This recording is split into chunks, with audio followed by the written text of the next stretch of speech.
Hey everybody, Dr. Dunaway here with the Institute of Clinical Excellence, bringing you Clinical Tuesday.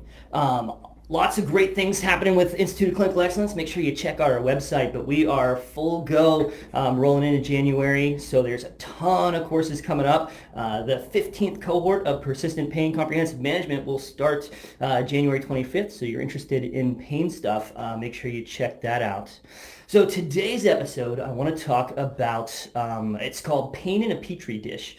And the idea is I've been thinking a lot about kind of how we think about pain, how we approach pain, both in the clinic once patients already have persistent pain, and then from a population health standpoint, how do we prevent persistent pain? And one of the things that really got me thinking about this was listening to Tim Flynn talking about COVID and kind of diving into a lot of this COVID stuff. And one of the things that Tim says is what we really need to do is treat the host, make the host as healthy as possible. And it got me thinking about all the things that we encounter in our environment, whether they're viruses or bacteria or things that make us sick or things that give us pain. And we're encountering these things all the time, but they don't always take hold. So what causes pain? What causes the minor bumps and bruises and injuries that occur during daily life to root and take hold and create persistent pain? What gives it the ability to grow into the beast that it is that's so hard to treat? I think a nice analogy is thinking about a bacterial infection, right? We encounter all kinds of things in our environment that are negative to the host, negative to the body, all these negative bacteria, viruses, things like that. How do we what makes it that 90%, 99% of these things that we encounter never create illness in the body? What are the things that give bacteria the opportunity to grow? Well, thinking about, just how we study it, you put bacteria in a petri dish and you put it in a cool or a warm, moist, dark environment, and you create the environment where it has the ability to root and grow and take over the system. That's a really nice analogy for thinking about how we approach pain.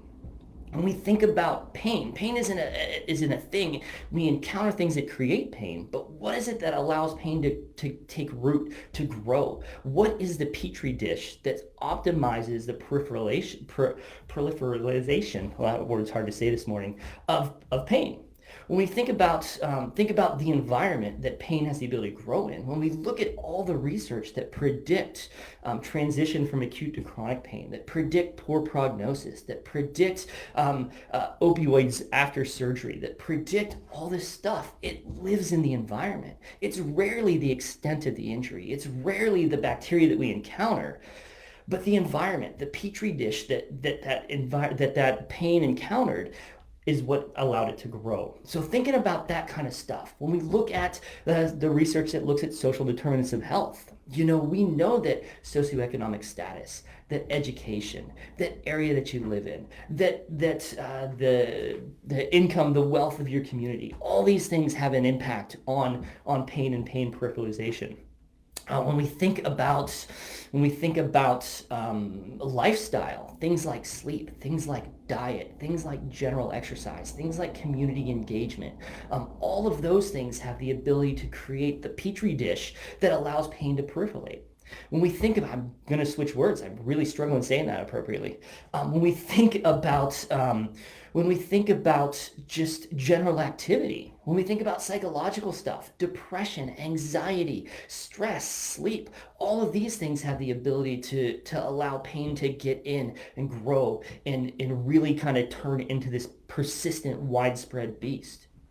So when we think about that, when we think about the environment being the petri dish that allows things that we encounter through our normal daily life to, instead of being innocuous, but to grow, to become this persistent pain beast, how do we use that clinically?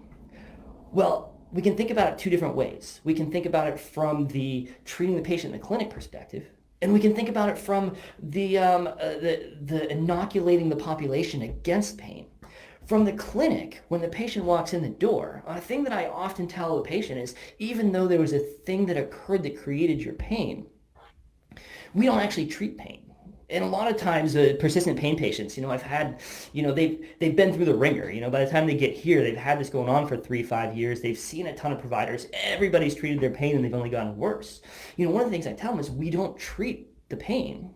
We're going to be respectful of your pain, but what we can do is look at the environment, look at all the things that make your body a great host for pain, and let's do everything we can to change that environment. Let's do everything we can to make your system a system that is not hospitable for pain to grow.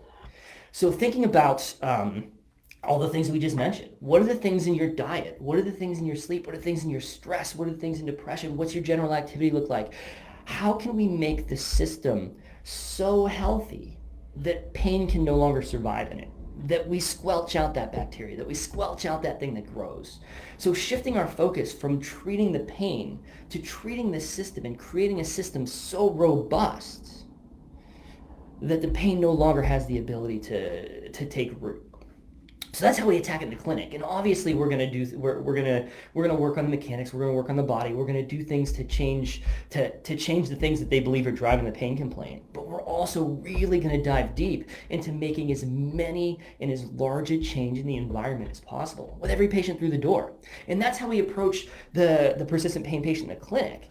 But how do we take this analogy or this thought beyond the clinic, where the real magic lives? And it's thinking about it from a population health standpoint. If our population, if our culture really believed, that really looked at pain this way, that the thing that makes pain take root, the thing that makes pain chronic, the thing that makes pain debilitating isn't the thing that you encountered, but it was the health of the system at the time that you encountered it. It was your mental health state. It was your socioeconomic status. It was your sleep status. It was your diet status. It was your general physical robustness and exercise status. It was that petri dish that created the environment for pain to grow if you encounter it. If everybody knew and understood that, if we were teaching that in the elementary school and middle school and high school health classes, if we were learning this in our graduate school health programs across the board, if we were teaching this to the population, and they really believed that, and they really understood that the healthier the system, the more powerful the petri dish, so to speak, the deeper we dove into all these things, the less our probability of having a significant event when we have the normal bumps and tweaks and bruises and aches and sprains of everyday life. We all encounter the same stimulus in our environment. The thing that makes it grow, the thing that makes it powerful, the thing that gives those innocuous events the ability to become life-changing, debilitating events is how we cultivated the environment before we hit that event. So thinking about it from a clinical perspective, we're going to address these things in the now. Thinking about it from a public health perspective, we're going to do everything we can to not only embody this ourselves, but to train everybody we run into, whether it's at the schools, whether it's at sporting events, whether it's at the colleges, whether it's at local events. We're going to do everything we can to get humans to understand that if you want to inoculate yourself against this bacteria, if you want to inoculate yourself against this pain, this is the only path forward.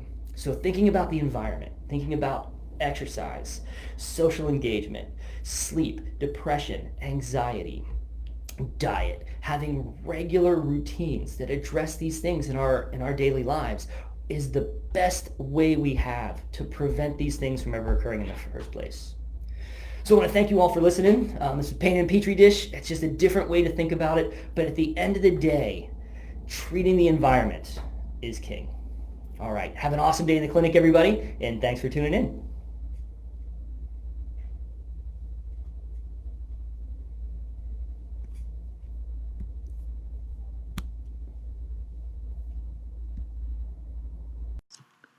Hey, thanks for tuning in to the PT on Ice Daily Show. If you enjoyed this content, head on over to iTunes and leave us a review. And be sure to check us out on Facebook and Instagram at the Institute of Clinical Excellence. If you're interested in getting plugged into more ICE content on a weekly basis while earning CEUs from home, check out our virtual ICE online mentorship program at ptonice.com. While you're there, sign up for our Hump Day Hustling newsletter for a free email every Wednesday morning with our top 5 research articles and social media posts that we think are worth reading. Head over to ptonice.com and scroll to the bottom of the page to sign up.